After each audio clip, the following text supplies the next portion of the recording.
Weil. Hallo Freunde, ein Flugzeugträger ist eine Klasse von Kriegsschiffen, deren Hauptangriffskraft das an Bord befindliche Flugzeug ist. Dieses Schiff verfügt über ein Flugdeck und andere Einrichtungen zum Starten und Landen von Flugzeugen.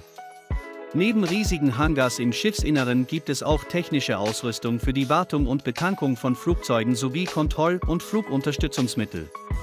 Somit kann ein Flugzeugträger als vollwertiger Militärflughafen betrachtet werden, da diese Schiffe als führende Luftangriffsgruppen äußerst manövrierfähige Kampfeinheiten sind, die es ihnen ermöglichen, überall im Ozean schnell erhebliche Kräfte zu konzentrieren, was die Fähigkeiten der Flotte erheblich erweitert. Es ist kein Geheimnis, dass die Amerikaner intensiv an der Vorbereitung und Verbesserung ihrer Flugzeugträger beteiligt sind. Neuester Flugzeugträger gelistet. Für 13,5 Milliarden Dollar in Betrieb genommen und wie die Chinesen erneut überraschen konnten. Alles nur aufgrund des Endes der berühmten syrischen Expedition des einzigen Flugzeugträgers der Russischen Föderation, Admiral Kuznetsov. Und wie gefährlich ist es, als Pilot auf einem Flugzeugträger zu landen? All das und mehr zeigen wir in unserem Video. Obwohl die MS Queen Elizabeth das Flaggschiff der beiden neuesten britischen Flugzeugträger ist. Das Schiff wurde im Jahr 2017 gebaut. Es ist seit 2020 in voller Einsatzbereitschaft. Das Royal Air Squadron besteht aus Jagdbombern des Typs F-35B Lightning II und Hubschraubern des Typs Merlin in Höhe von 40 Flugzeugen mit der Möglichkeit, das Geschwader auf 70 Einheiten zu erweitern. Darüber hinaus kann der Flugzeugträger Angriffshubschrauber und schwere Militärtransporthubschrauber sowie Cabriolets in 22 Grad Spray-Basis transportieren. 12 F-35Bs mit einer Besatzung von etwa 700 Personen und 300 Mitgliedern der Fliegerstaffel in voller Kampfbereitschaft. Das Schiff bietet Platz für bis zu 16.100 Personen. Die Länge von Queen Elizabeth erreicht 280 m, die Breite 73 m. Die Gesamtverdrängung übersteigt 70.000 Tonnen. Das Schiff kann eine Geschwindigkeit von bis zu 25 Knoten, 46 Kilometern pro Stunde, erreichen, seine Autonomie beträgt 10.000 Meilen oder fast 300 Segeltage. Die French Charme ist ein relativ modernes Atomschiff, das 2001 bei der französischen Marine in Dienst gestellt wurde. Derzeit ist es das Flaggschiff der französischen Marine. Dieses Schiff ist der einzige Flugzeugträger mit Atomantrieb, der außerhalb der Vereinigten Staaten gebaut wurde. Es kann mehr als 40 Flugzeuge und Hubschrauber transportieren. Die Luftgruppe besteht aus 30 Mehrzweckkampfflugzeugen, außerdem gibt es Hawker-Radarbahnflugzeuge. Hubschrauber werden durch SA-36 F Dauphin AS 322 Kuglermaschinen repräsentiert. Und jetzt möchte ich Ihnen den Sturm der russischen Flotte vorstellen. Admiral Kuznetsov wurde 1919 am Vorabend des Zusammenbruchs der Sowjetunion von der russischen Marine in Dienst gestellt. Dieses Kriegsschiff trägt etwa 40 Flugzeuge und Hubschrauber, darunter Su-33 und MiG-29 Ka. Auch verschiedene Versionen der Schiffshubschrauber Ka-27. Das Fehlen eines Katapults auf dem Schiff schließt den Start von Flugzeugen mit schweren Angriffswaffen aus, die kleiner sind als die amerikanischen Flugzeugträger. Aber es trägt stärkere Angriffswaffen, denn in Wirklichkeit. Dabei handelt es sich nicht um einen Flugzeugträger, sondern um einen schweren Flugzeugkreuzer. Viele haben die Nachrichten über die Expeditionen des tapferen Admirals an die Küste Syriens im Jahr 2016 gesehen, aber der unglückliche Admiral rauchte so stark, dass es fast zu einem ökologischen Zusammenbruch im Mittelmeer kam, wobei die sozialen Medien ihn scherzhaft als rauchenden Flugzeugträger bezeichneten und ihn mit dem Kreuzer verglichen. Zu einem isländischen Vulkan kam es kurz nach der Ankunft des Schiffes am Zielort zu weiteren Problemen in Form des Absturzes eines MiG-29 K Kampfflugzeugs. Bei der Landung des Flugzeugs fielen beide Triebwerke aus, die MiG-29 K erreichte das Schiff nicht und sank in der Nähe. 3 Wochen später bestätigte das Verteidigungsministerium den Verlust eines weiteren Flugzeugs, dieses Mal einer Su-33. Bei der Landung auf dem Deck des Flugzeugträgers wurde das Kabel des Flugabfangjägers, das benötigt wird, um das landende Flugzeug auf dem Deck zu stoppen, beschädigt. Das Schiff war kaputt. Der Kampfjet rollte vom Deck, glücklicherweise gelang es beiden Piloten, auszusteigen und zu überleben. Ehrlich gesagt ist es ein sehr gefährlicher Beruf, Pilot auf einem Flugzeugträger zu sein. Auf einem fahrenden Schiff zu stehen ist keine leichte Aufgabe, wie zahlreiche Unfälle bei der Landung an Bord belegen. Nur gut ausgebildete Personen können diese Aufgaben ausführen. Piloten. Die Hauptgefahr geht von den fertigen Bremssystemen aus, die schweren Belastungen nicht standhalten können, aber auch nach der Rückkehr des Flaggschiffs der Russischen Föderation an seine ursprünglichen Küsten. Seine Unfälle waren noch nicht vorbei.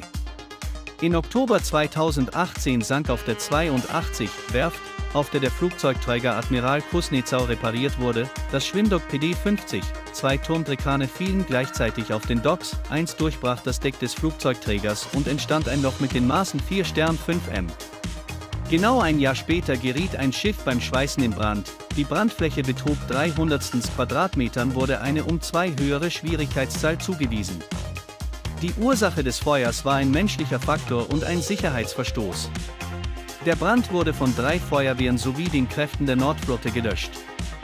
Nach diesem Vorfall bezeichnete die amerikanische Zeitschrift National Interest den Admiral Kuznetsov und andere sowjetische Kreuzer als rostige Stücke.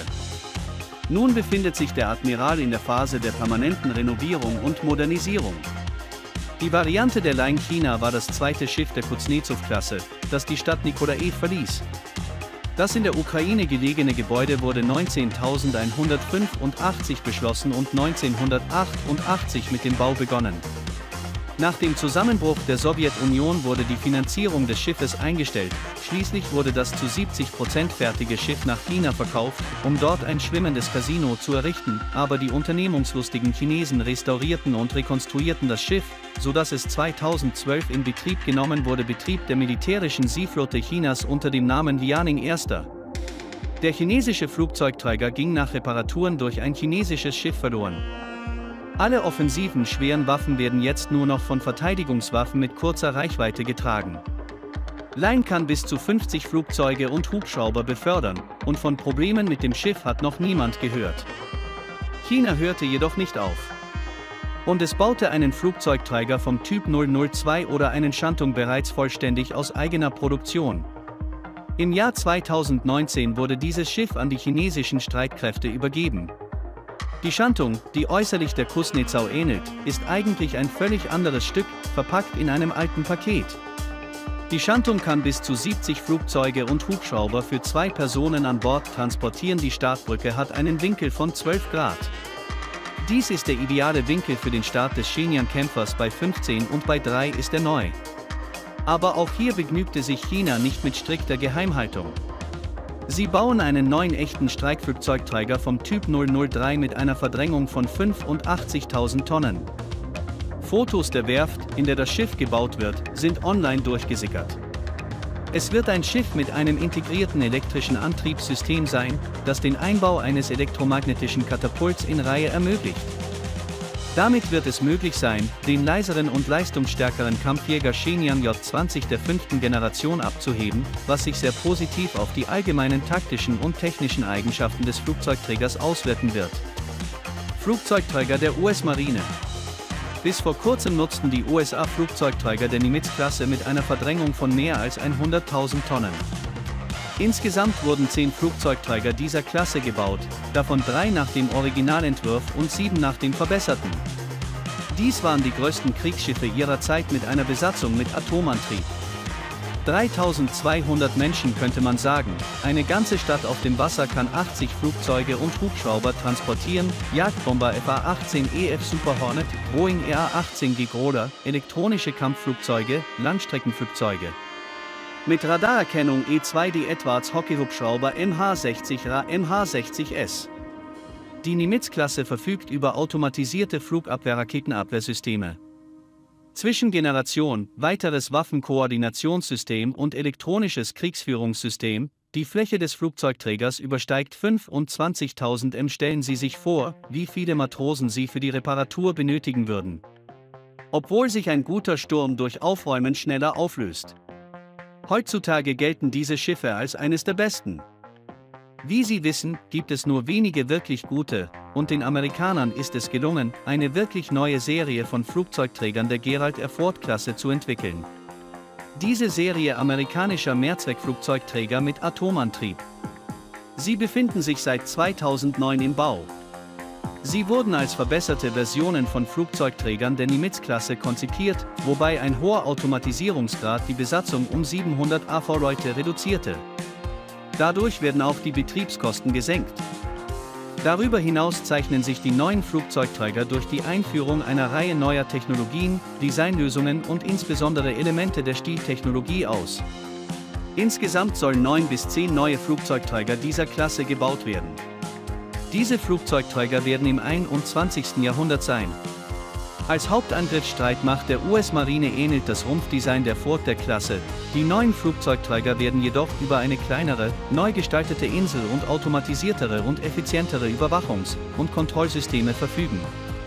Sie werden in der Lage sein, eine Luftgruppe von 85 Flugzeugen, Hubschraubern und unbemannten Luftfahrzeugen zu transportieren. Im Vergleich zu den Flugzeugträgern vom Typ Nimitz wird sich die Zahl der Starts auf dem Ford von 140 auf 160 pro Tag in AV-Krisensituationen auf bis zu 220 erhöhen. Es ist erwähnenswert, dass die Luftgruppe auch das neueste Jagdflugzeug der 5. Generation umfasst, 35C, die die US Navy 2019 in Betrieb nahm. 2 neue Reaktoren und ein Reaktor, der für den Flugzeugträger neu entwickelt wurde, sind in der Lage, 25% mehr Strom zu produzieren als das Flugzeugträgerkraftwerk der vorherigen Generation. Dies ist ein Kernreaktor, der 50 Jahre lang keine Neupositionierung der Stäbe erfordert. Dies sollte für die Lebensdauer des Flugzeugträgers ausreichen. Das Schiff ist mit einem neuen elektromagnetischen Katapult von General Atomics ausgestattet, das auf einem linearen Elektromotor basiert. Das Flugabwehr-Selbstverteidigungssystem ermöglicht eine sanftere Beschleunigung von Kampfflugzeugen und verhindert eine übermäßige Belastung der Flugzeugstruktur. Observuje tek Vyzbroj raketami Raytheon ESBM SE-28 kontejnerovými odpadovacími zařízeními pro 20 raketách. Rakety žunavření pro boje s vysokorychlostními a vysoce manevrovatnými protilotními raketami. Systém krátkého dosahu cánuje protilet atlové rakety RAM. Lo bude používat vylepšený systém pro skladování a zásobování štiliva I spotebního materiálu skladovacími zařízeními jest dvojnásobnou v nozi jest sklada Z raket blost YC styl bomb a raket V10 pro autonál letadla. Torped a hlubinných nádoj pro protipon okowe nawatní.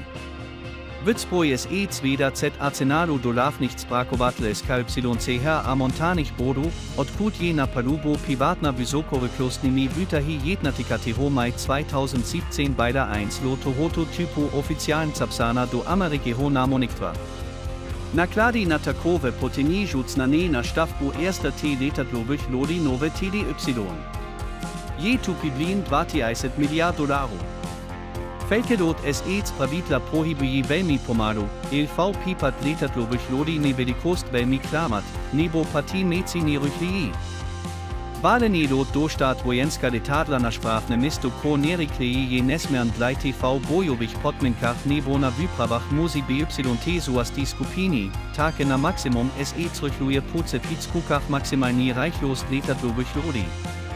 TDY Nimitz je utajena hodnota podle oficialnych zdrojów je tupes 30 oclu, tedy zhruba 50 km za hodinu, ko je opravdu hoden artiskował YC Herzpraw. Na základ výsledku testu beider uvatna hodnota 50 oclu, ko je 50 km za hodinu. Engtaj neoficialni a PLN kompetentni autoj uvati. Dass sich in mindestens einem Fall ein Schiff dieses Typs 8 Stunden lang mit einer Geschwindigkeit von fast 78 km pro Stunde bewegte. In sozialen Netzwerken erschien ein Video der Drift des atomgetriebenen Flugzeugträgers Abraham Lincoln vom Nimitz-Typ, bei dem das Beladungsverfahren für Reaktorbrennstoffe grundlegend überarbeitet wurde. Wenn das Schiff mit voller Geschwindigkeit durch die Gewässer des Atlantischen Ozeans dreht, ist das ein wahrhaft faszinierender Anblick. Die Flugzeugträger der Ford-Klasse sind sogar noch schneller und agiler, und das sind alle meine Freunde. Gib ihm ein Like. Wenn Sie etwas Neues gelernt haben, schreiben Sie Kommentare und bis bald.